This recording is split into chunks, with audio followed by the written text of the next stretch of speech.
خوشبختی کجاست؟ این سواله.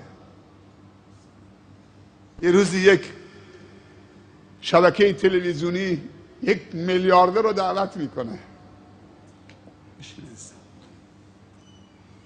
یک شبکه تلویزیونی یک میلیاردر رو دعوت میکنه، ازش سوال میکنه خیلی خوش آمدید،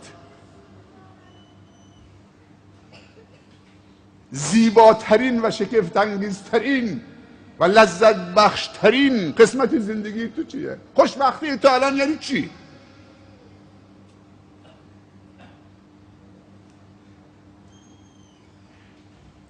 بعد این شخص میلیاردر جواب مجری میده که من 4 مرحله زندگی رو گذراندم، تو 3 مرحلهش سعادت ندیدم، اشباع نشدم، ارضا نشدم، احساس سعادت نکردم. مرحله اول جمع‌آوری مال، ثروت، رسید بانکی به اوج رسیده، نمیتونم بشمارمش. فکر میکردم که جمع مال و املاک سعادته، خودمو خسته کردم، جمع کردم، باید نگهبانی بدم. دیدم که منو ارضا نمیکنه. منتقل شدم به مرحله دوم، رفتم رو عتیقه، گفتم عتیقه بخرم، چیزهای قدیمی بهش میگن عتیقه. میدونی عتیقه چیه؟ ایمان عتیقه هست، گنج ایمانه. کلی عتیقه، مخطوطات، دستنوشته ها، ظرف های قدیمی و جمع کردم. هی نگاه میکردم کلکسیونی از عتیقه های متنوع دنیا. هر روز رد میشدم جلو قفسه ها، ویترین ها نگاه میکردم، دیدم نه اینم منو ارضا نمیکنه.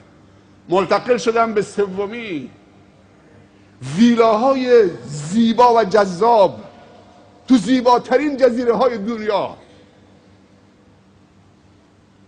تو جزیره موریس، زیباترین جزیره دنیا. مالدیو، زیباترین جزیره مرجانی دنیا و بزرگترینش، تو اقیانوس هنده. کشتی های آنچنانی، هواپیماهای آنچنانی، هلیکوپترهای آنچنانی، باغهای آنچنانی. فکر میکردم که سعادت، دیدم که نه. یک روز منتقل شدم به مرحله چهارم. یک روز بهم زنگ زدن که یه دعوتنامه هست، میخوان شما رو دعوت کنن. 3 مرحله گذشت، ارضا نشد.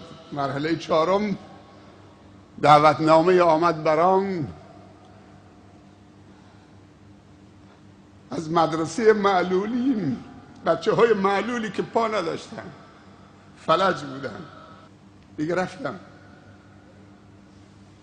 دنبال سعادت، دیگه رفتم. وقتی رفتم که همه بچه های معلول 100 تا نشستن، بعد یکی از این معلولان بلند شد، تشکر از من کرد از اینکه دعوت پذیرفتید به مدرسه معلولین بیاید. گفت من به نمایندگی یه تقاضا دارم، 100 تا صندلی میخوام برای این معلولی، صندلی کم داریم. بگی دستور دادم 100 تا صندلی آماده بشه براشون.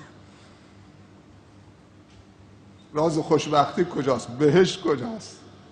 میگه قبول کردم 100 تا صندلی براشون خریداری بشه. وقتی که جلسه تمام شد میخواستم برم، یکی از همین دانش آموزای معلول زد پامو محکم گرفت، پنجه زد پامو محکم گرفت.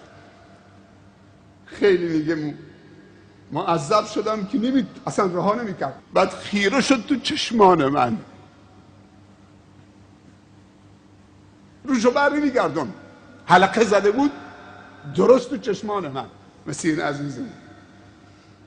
هر کاری کردم دستاشو گرفتم، بلند شو پسرم اجازه بده پامو بلند بکنم، طوری گرفته بود خیره. گفتم چیزی لازم دارید پسرم؟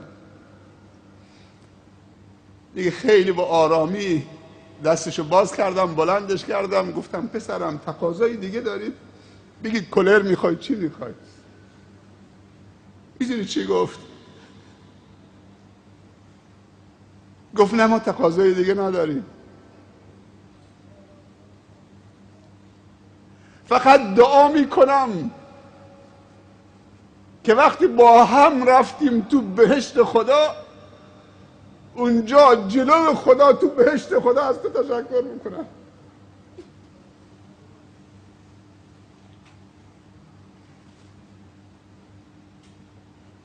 به خاطر این 100 تا صندلی که برای بچه‌های معلول آوردی. وقتی رفتیم با هم تو بهشت خدا، اونجا جلو خدا اجازه داشته باشم از تو تشکر میکنم که این آقا تو دنیا توجه کرده به معلولین، 100 تا صندلی برای معلولین خریده. خیلی وقت بهشت اینجاست، ما غافلیم. برادر و خواهرای عزیز، در حق خودتون بخیلی نکنید. یک توبه جانانه لازم است. امشب توبه جانانه که این توبه اونقدر قدرت داشته باشه که ما را یاری بکنه تا فردوس خدا، نه برای 1 سال و 1 ماه و 2 ماه و 1 سال. و آنچنان توشی از این رمضان و امشبها بگیریم که 1 عمر در دنیا و آخرت ما را چه همراهی بکنه. تزودوا فإن خیر الزاد التقوی.